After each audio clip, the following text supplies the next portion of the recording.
क्या आप जानते हैं कि बाबरी मस्जिद भारत ही नहीं एशिया की सबसे मशहूर मस्जिद मानी जाती है। ये मस्जिद निर्माण और स्थापत्य कला का सबसे बेहतरीन नमूना थी। इसे भारत का इस्लामी द्वार भी कहा जाता था। बाबरी मस्जिद को बनाने में 2000 मजदूरों ने हिस्सा लिया।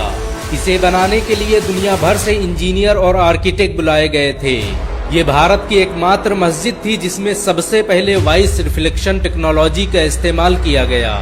बाबरी मस्जिद का निर्माण 1528 ईस्वी में बाबर के सेनापति मीर बाकी ने करवाया था। ये 16वीं सदी में बनी उत्तर प्रदेश की सबसे बड़ी मस्जिद थी। बाबरी मस्जिद इस्लामी वास्तुकला का सबसे बेहतरीन नमूना थी। इसे बनाने के लिए दुनिया भर से पत्थर लाए गए थे। ये भारत की अकेली मस्जिद थी जिसमें सबसे आधुनिक एयर कूलिंग सिस्टम का प्रयोग किया गया। इस मस्जिद में ऐसी तकनीक इस्तेमाल की गई जिससे अंदर कभी गर्मी महसूस नहीं होती थी। बहुत कम लोग जानते हैं कि बाबरी मस्जिद को बनाने के लिए अयोध्या में कई भट्ठे स्थापित किए गए, जिनमें खास तरह की ईंटों का निर्माण किया जाता था। इस मस्जिद को बनाने के लिए जिन ईंटों का आविष्कार किया गया वो आज पूरे भारत में इस्तेमाल की जाती हैं। आपको ये जानकर शायद हैरानी हो कि बाबरी मस्जिद कभी अयोध्या की सबसे ऊंची इमारतों में से एक थी। एक समय इसमें पहुंचने के लिए बड़ी बड़ी सीढ़ियों का सहारा लेना पड़ता था। बाबरी मस्जिद में बनी मेहराब 200 फीट ऊंची थी, जिसे अजान देने के लिए इस्तेमाल किया जाता था। बाबरी मस्जिद भारत की अकेली मस्जिद थी जिसमें वॉइस रिफ्लेक्शन टेक्नोलॉजी का इस्तेमाल किया गया। बाबरी मस्जिद को इस तरह से डिजाइन किया गया था कि अगर कोई इसके गुंबद के नीचे खड़े होकर बोलता तो उसकी आवाज पूरी बाबरी मस्जिद में सुनाई पड़ती। ये अयोध्या की सबसे बड़ी जामा मस्जिद भी थी। अंग्रेज गवर्नर लॉर्ड विलियम बेंटिक भी बाबरी मस्जिद की तारीफ किए बिना न रह सका।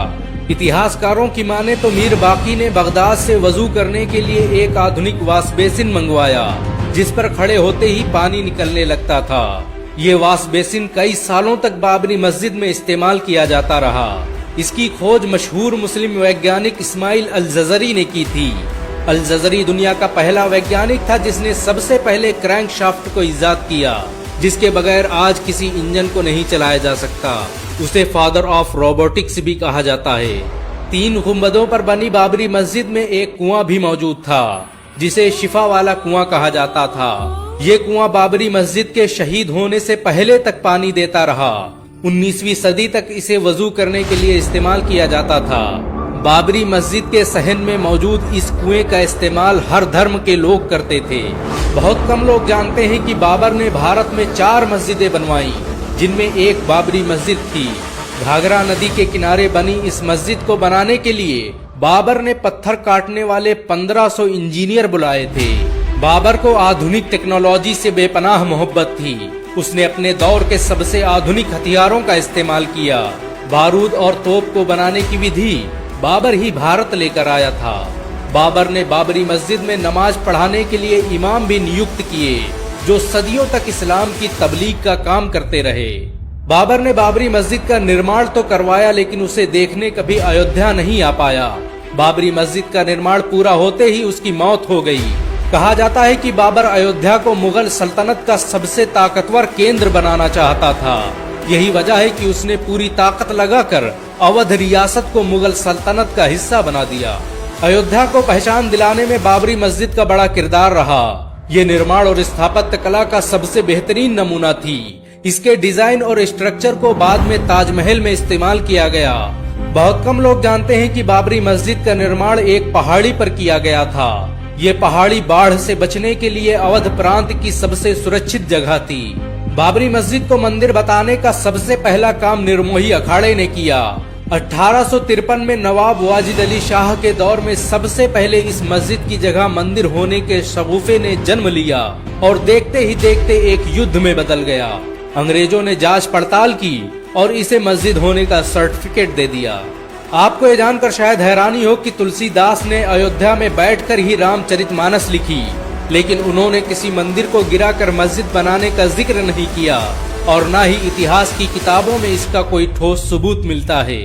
जज से लेकर सरकारों ने कई बार बाबरी मस्जिद को मुसलमानों का धर्म स्थल बताते हुए ऐतिहासिक फैसले दिए।